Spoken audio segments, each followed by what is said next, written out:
Of course, when working with a scene for previs, the scene visuals and lighting is very important. So this video is going to go over how you can interact with those options inside SceneForge.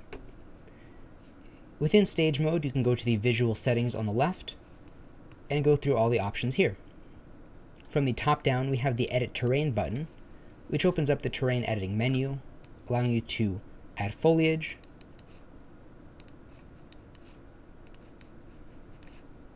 paint the terrain different colors and different materials, smooth out the terrain, adjust the water level, and raise and lower the terrain with various brushes.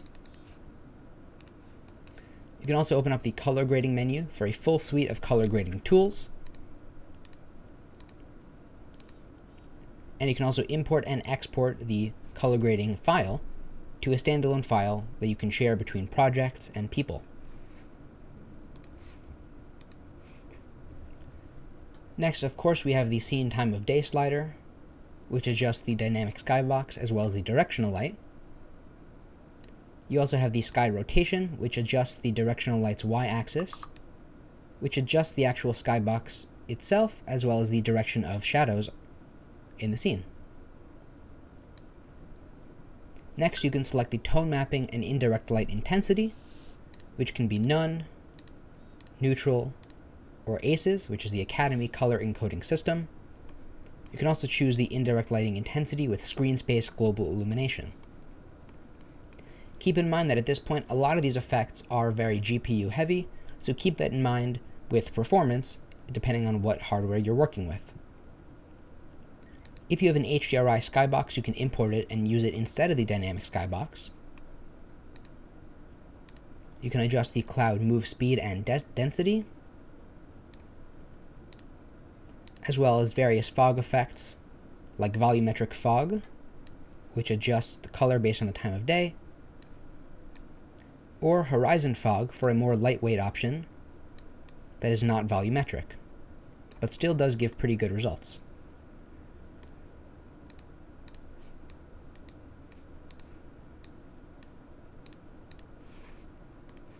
And finally, we have post-processing effects such as bloom, which is essentially the glowiness of emissive materials, and ambient occlusion, which is little contact shadows between surfaces that add more realism.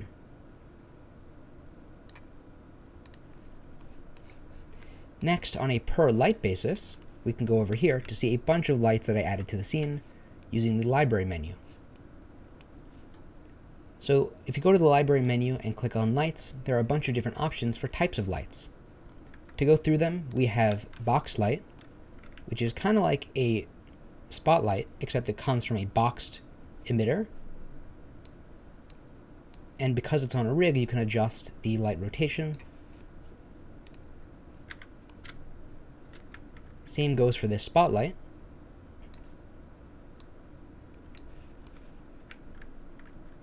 The panel light is a standalone panel light.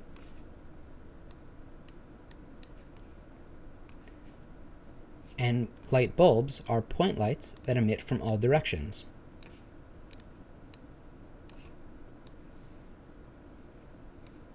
Now, when you have a light selected, of course, the properties menu adjusts with certain properties specific to that light. So if we look over here on this spotlight, we can adjust the rotation, the intensity of the light,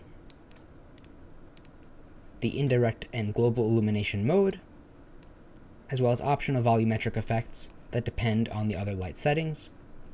You can also turn on and off whether or not this light casts shadows, adjust the spot angle if it is a spotlight, and even use a preset based on various real-world bulbs that can give you better results when working with a real-world set. Now, it's worth noting that these lights are not physically accurate. They're kind of trying to approximate real-world lighting in the most performant way possible. So it's perfect for previs and light simulations, while not being full ray-traced graphics that you'd see in other more advanced engines. This has the benefit of running very fast on most computers. But of course, as an example of the limitations here, we can see this spotlight is only casting light in this circle, while in the real world, this light would actually bounce around and appear nearby in other areas. Now, to get around this, we can use the indirect intensity slider, which is a screen space effect that adds indirect lighting. But this isn't very performant and is a screen space effect, so it has certain limitations as you move the camera around. So in my opinion, the better option is to turn this off and actually enable indirect lighting on a per light basis. You can do that using this drop-down menu in the light's properties.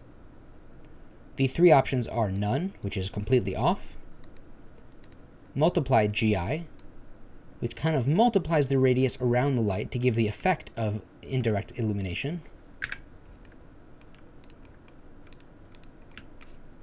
you can see it adjusts based on the temperature as well as the spot angle and intensity. And the final option is ray traced GI. Now this is not ray traced in the sense that you're familiar with. This is actually tracing rays literally from the light's emitter and bouncing them around the scene in a local area, and places little tiny invisible lights to simulate the way light bounces. This is a little heavier on the CPU, and you can see it is not as fast to update because it's a more intensive process. So for lights that stay where they are, this could be a good option, but of course, depending on the style of your scene, it may not be what you're going for. At the bottom of each light, you can also enable IES profiles or a light cookie that you can import to change the behavior of the actual light. It kind of acts as a gobo to block certain areas of light based on a black and white grayscale texture. Now, on a similar note, cameras are not really based on real-world cameras. They're meant to be a rough approximation of cameras used for pre-visualization and storyboarding. That being said, it does give a pretty good effect of working with real cameras. So for example, you can see the aperture is mainly used for focus rather than actual brightness of the scene.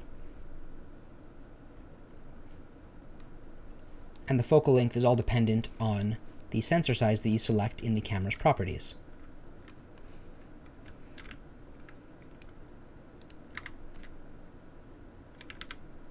Now you'll also see that as I select the camera and different objects, the scene will kind of adjust its reflections a little bit. That's because the active camera, which in this case is this, is what holds the main reflection probe. To make sure that what you see in shoot mode, essentially the final pixels of your storyboard, always has the most up-to-date reflections. This has the side effect of not updating every frame as you're editing your scene. That being said, it is a much more performant way of handling things that I think is a worthwhile trade-off. So you can see that as I deselect after I'm done moving it, the reflections will update to accommodate.